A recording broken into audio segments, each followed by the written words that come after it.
In less than a week, the Israeli parliament will open its summer session, and the fate of Naftali Bennett's coalition government hangs in the balance.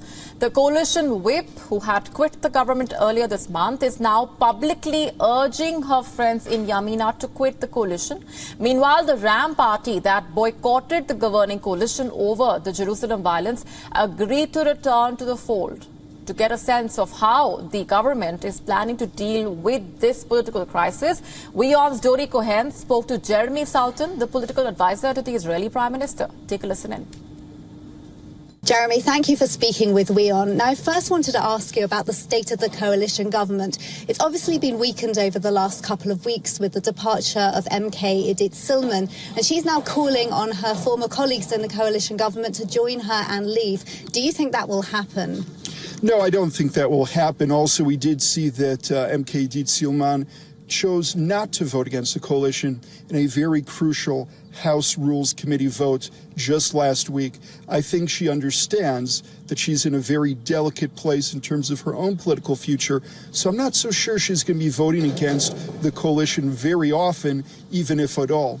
So, if you will, we're going to be in a situation not of a 60-60 split within Knesset, our parliament, but in a 60-59 split, which gives us still that slight majority on a majority of the issues. Now, the Ra'am Party has recently rejoined the coalition after the 2-week suspension over the violence in Jerusalem. If Hamas calls for unrest again, do you think Ra'am will leave the coalition government again? And if that's the case, is Hamas effectively in control of the future of the Israeli government? No, not at all. We just saw that Hamas called on Ra'am to topple the government, and as you mentioned, Ra'am just rejoined the coalition. So it's very clear that there is no connection between those two sides when it comes to the issue of the Israeli government. So I feel very confident, if it's necessary to go ahead and do anything in Gaza, that we will be able to go ahead and do so without worrying about the stability of this coalition. Prime Minister Bennett and Foreign Minister Lapid are known to have differing views on issues like the Palestinians and the Russia-Ukraine war. How is that being taken forward?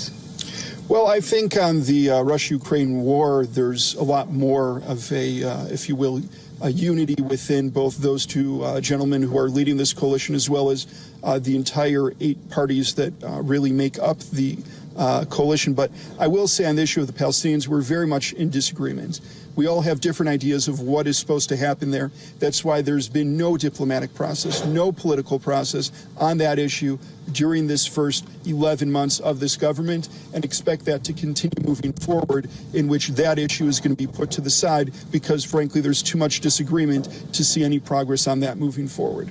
WION now available in your country. Download the app now. Get all the news on the move.